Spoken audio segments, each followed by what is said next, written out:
Je donne la parole maintenant à Ronald Sultana, dont je rappelle qu'il est un spécialiste de la comparaison internationale, sociologue, et qui dirige un gros centre de recherche en éducation basé à l'Université de Malte. Pour les slides. Okay.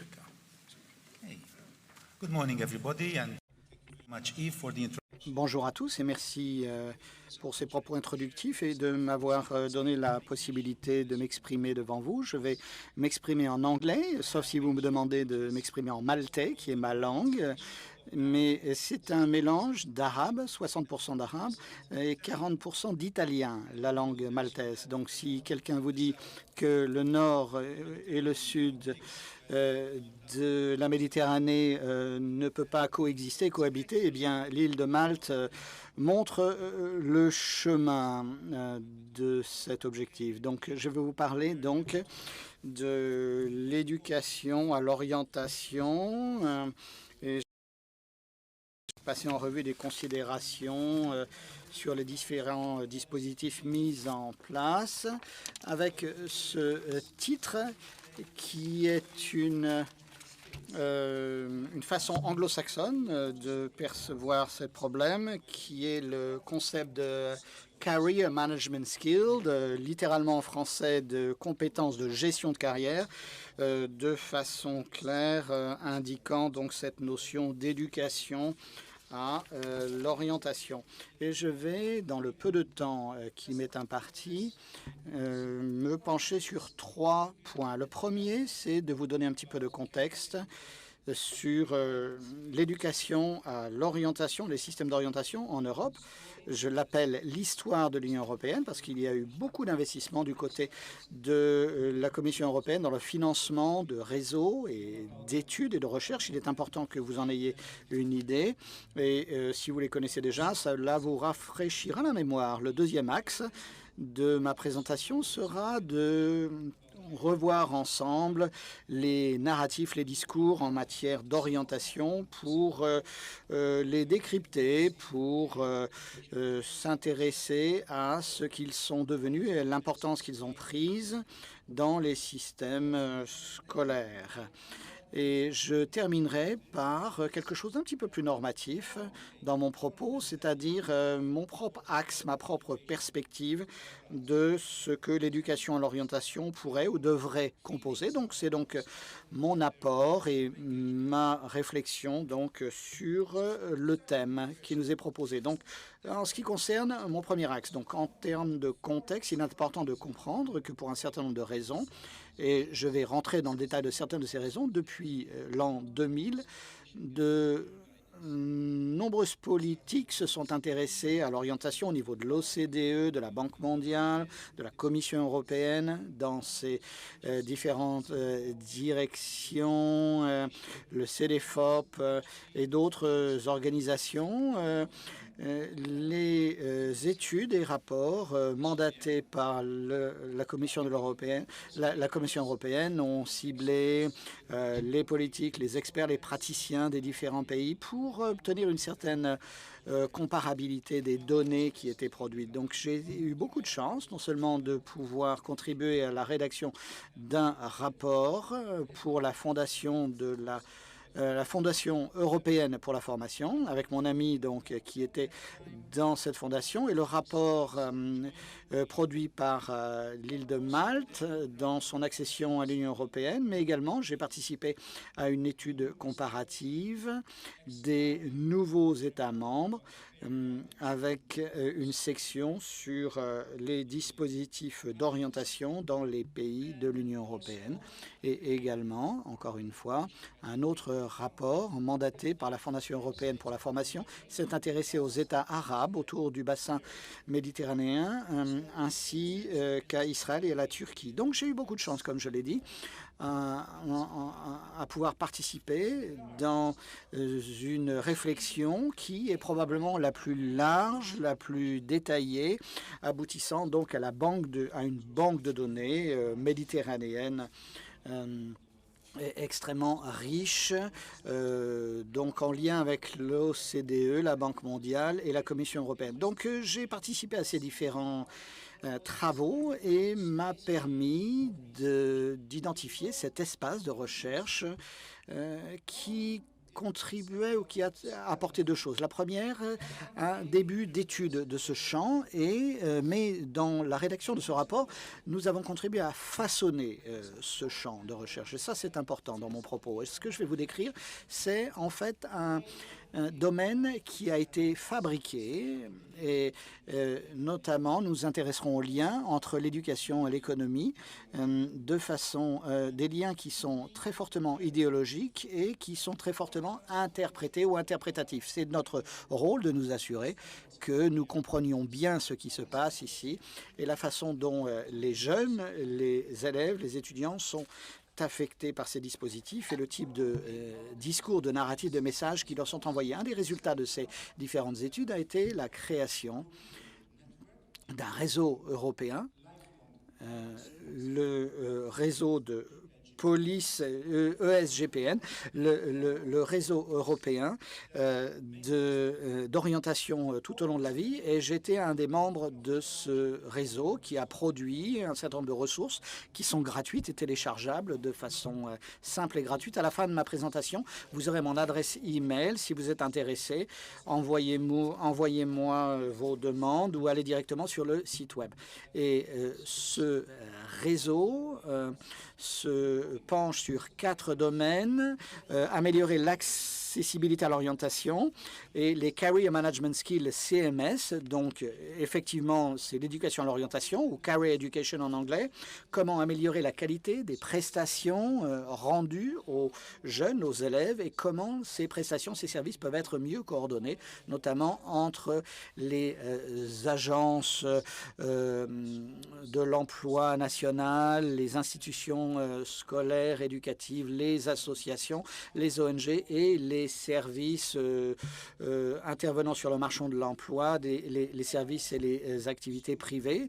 En gros, tout ce qui couvre l'information fournie aux élèves en termes d'orientation tout au long de la vie, comment ces services et prestations d'information et de communication peuvent être mieux coordonnés. Donc, toutes ces différentes politiques, et on parle de business de politique, d'activité de politique, toutes ces questions d'élaboration de politique qui ont impliqué beaucoup de monde dans la réflexion, dans la production de ces rapports, a conduit un certain nombre de résultats qui sont, comme je l'ai dit, tout à fait accessibles, lisibles, des rapports, donc des guides, des outils, des visites de revues par les pairs, des réseaux nationaux, des documents de position, notamment sur les concepts de flexi-sécurité et l'impact du concept de flexi-sécurité sur notre compréhension des dispositifs d'orientation et d'éducation à l'orientation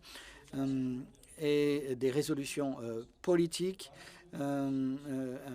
orientées sur les groupes les plus vulnérables à risque de pauvreté, à risque de chômage, et comment les dispositifs d'orientation peuvent aider à solutionner ces problèmes. Nous avons pris un rôle également de plaidoyer, d'influence, afin d'influencer la résolution, l'élaboration et la résolution et l'adoption de politiques, y compris dans la dernière campagne présidentielle française. Donc, ceci a permis, je dirais, d'élargir l'impact et la compréhension de l'éducation à l'orientation et des dispositifs d'orientation dans les systèmes scolaires.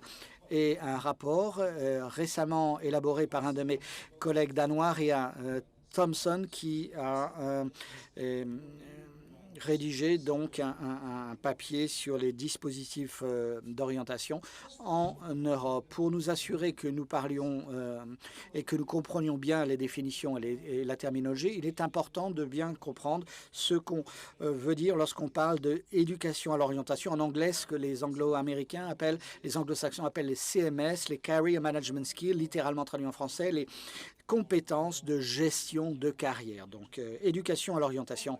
Quel type de compétences les élèves ont besoin afin de naviguer dans le monde scolaire de plus en plus complexe. Même des experts et des spécialistes qui essaient de prédire l'évolution des systèmes par la robotisation, l'intelligence artificielle, tous ces experts ne sont pas d'accord entre eux. J'ai lu récemment un article qui s'est intéressé à 60 grands rapports et études sur des prévisions économiques et sociétale avec énormément d'écart de différence. Lorsque je regarde mes garçons, j'ai des garçons à la maison, et qu'est-ce que je vais leur dire? Souvent, ils me disent tu es l'expert, c'est toi qui vas nous orienter. Mais quand je prends une telle posture, ils ne m'écoutent pas. Qu'est-ce que nous devons dire à nos jeunes?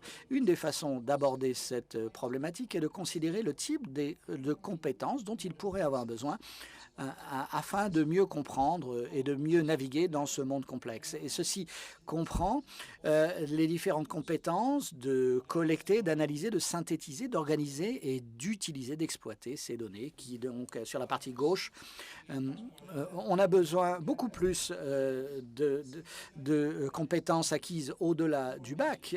Il faut collecter, analyser, synthétiser, organiser, exploiter des informations sur soi-même, sur l'enseignement, l'éducation, sur les métiers, sur le marché du travail. Donc, lorsque l'on parle de CMS, d'éducation à l'orientation, nous parlons du jeu de compétences qui peuvent aider les jeunes et les moins jeunes à s'orienter. Donc, cette idée donc, de s'orienter soi-même, mais également l'idée que vous pouvez avoir besoin d'aide et de soutien. Tout le monde n'ayant pas besoin du même niveau d'aide et de soutien, mais étant donné que le monde est très complexe, nous avons besoin de cela. Ria Thompson, dont j'ai déjà parlé, a essayé de s'intéresser aux compétences en matière d'orientation et des compétences qui peuvent aider les élèves à naviguer dans ce monde très complexe, notamment la compréhension de soi, l'élaboration de sa réflexion, l'exploration du monde, de la vie, l'apprentissage, le travail, notamment le changement, la transition, la sensibilisation, la conscientisation de ce que vous faites, de ce que vous pourriez faire. Très souvent, la sociologie nous a bien appris que Bourdieu et les autres nous disent depuis longtemps qu'il y a une reproduction sociétale ou sociale. Nous avons tendance à reproduire les positions sociales, les statuts sociaux. Donc, ce qu'on fait est une chose, ce que l'on peut faire nous permet de sortir de notre statut et la façon dont les individus sont formés par leurs activités, leurs actions, alors qu'ils affectent leurs propres opportunités dans l'avenir. Et c'est ce que les dispositifs d'éducation, les parcours d'éducation à l'orientation nous amènent à traiter. J'ai été impliqué dans de nombreux programmes d'éducation à l'orientation, y compris un programme mis en place en Palestine, en Slovénie, en Égypte. Lorsque je travaille avec ces différentes cultures, avec ces différents pays, nous étudions les systèmes dans le monde, écossais, américain, canadien, autres programmes du monde. Et en final, c'est essentiellement basé sur les activités cœur. Et j'appellerais cela le modèle DOTS, le modèle de points. Modèle élaboré par Tony Watts et Bill Lowe, qu'ils ont élaboré pour avoir cette capacité à collecter, compiler l'information pour comprendre le cœur des choses. La plupart des programmes d'éducation à l'orientation que j'ai vus impliquent quatre choses. La conscientisation de soi, l'apprentissage à prendre des décisions, ayez la conscience de l'opportunité et l'obtention, l'acquisition de compétences transitionnelles, compétences de transition, compétences de changement. Voilà, ce sont les axes de ces dispositifs d'éducation à l'orientation. Et la façon qui permettent effectivement d'aider les jeunes, les élèves à avancer, à progresser. Beaucoup de travaux ont été faits en s'inspirant des différents programmes d'éducation à l'orientation pour répondre à ces questions. Qu'est-ce que nous enseignons? Comment? Où nous l'enseignons? Pourquoi nous l'enseignons? Quand est-ce que nous l'enseignons? Et qui enseigne? Qui enseigne ces programmes? et il y a beaucoup de ressources disponibles, de références sur ces questions. Je voudrais simplement vous signaler que j'ai réalisé une synthèse des grandes ressources dans un article que je peux vous envoyer individuellement. Je ne peux pas le mettre sur le web parce qu'il y a des copyrights, mais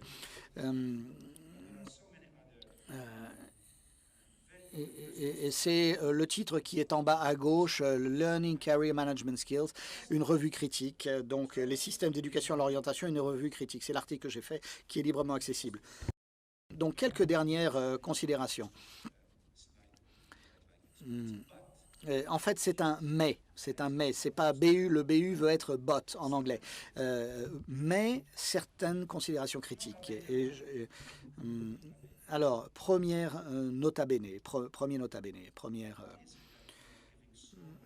avertissement. Pourquoi est-ce que nous donnons tellement d'attention à la façon dont le système éducatif doit et peut préparer les élèves à intégrer le marché du travail? Est-ce qu'il y a des raisons pour cela? De façon intéressante, dans les années 70, Hank Levin, un sociologue américain sur les systèmes d'enseignement, a observé que les gouvernements ont une tendance à exporter des problématiques difficiles, notamment des problématiques économiques, sur le système d'enseignement. Lorsque quelque chose se passe mal, on reproche les enseignements, les écoles, les programmes. Donc il faut faire très attention de ne pas tomber dans ce piège. Il a également observé que lorsque le chômage est élevé, eh bien, les gouvernements essaient de lier l'éducation, l'enseignement et le marché du travail, et de responsabiliser les individus, d'individualiser les problématiques, plutôt que de reprocher les politiques économiques.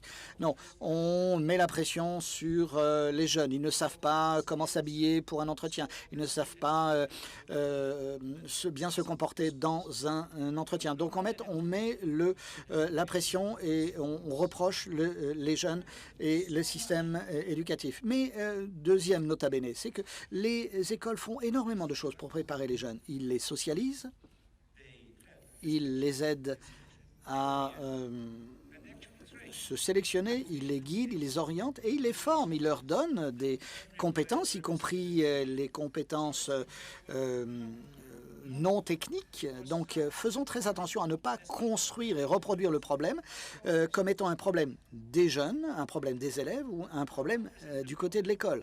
Donc, c'est la représentation des problèmes qui peut en fait suggérer les solutions de façon erronée. Finalement, je suis beaucoup plus intéressé par l'éducation about work au sujet du travail plutôt que l'éducation du travail. Donc, pour vous rappeler quelque chose, nous passons énormément de temps à travailler et il est essentiel de pouvoir aider les jeunes, les élèves à réfléchir au travail. Bien entendu, le travail est important pour tout un tas de raisons, de moyens de subsistance, un sens, une direction à notre vie, pouvoir exprimer sa créativité, la convivialité, l'appartenance à la communauté, la reconnaissance sociale, l'inclusion. Mais le travail aliène également, et ça me préoccupe fortement. Les revenus tirés du travail viennent au détriment de la santé. Les métiers sont beaucoup trop étroits pour satisfaire notre esprit. Il y a une prévalence des profits sur le développement de soi. On est dans un monde où effectivement la notion sociale est éliminée. On a un individualisme extrême et beaucoup de conditions de travail qui sont indécentes. Donc dans de telles conditions, il nous faut nous assurer que sur les trois modèles d'éducation à l'orientation, même s'il y a d'autres modèles, et j'aurai de nombreuses slides à vous montrer, mais je vais m'arrêter ici. Je pense que c'est pertinent. Je vous propose ces trois modèles. Ce sont des typologies pour aider à la réflexion, notamment que dans chaque programme scolaire, y compris dans les programmes d'éducation à l'orientation, nous pouvons mettre en œuvre un modèle qui s'intéresse à la performance sociale. où l'objectif est de faire rentrer les jeunes dans le monde du travail pour les insérer, pour répondre aux besoins, répondre à l'offre et à la demande. Besoins sociaux, être réaliste, prendre tout boulot qui viendra et puis en espérant peut-être que quelque chose de mieux viendra. Donc l'orientation a une tendance à être piégée dans ce modèle. Ensuite, il y a l'approche développementaliste, beaucoup plus inspirée des années 60,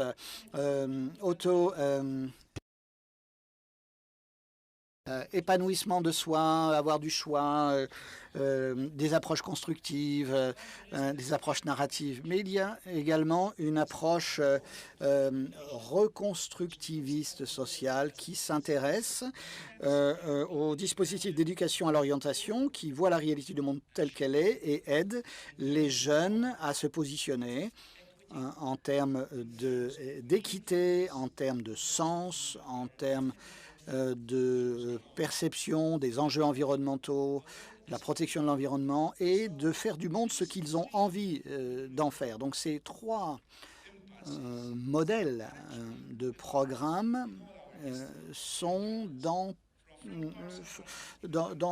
tous les exemples d'éducation à l'orientation et des programmes liés à ça, y compris Frank Parson qui avait une approche mutualiste, et dans les migrants à Boston à trouver des moyens de subsistance, par exemple. Donc ma thèse est la suivante.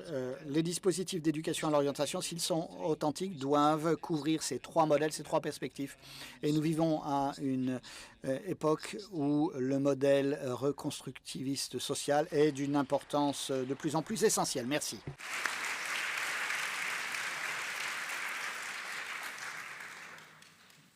Merci beaucoup à nos deux orateurs d'avoir d'emblée posé sur des bases informées, encore une fois, des problèmes au centre de notre questionnement.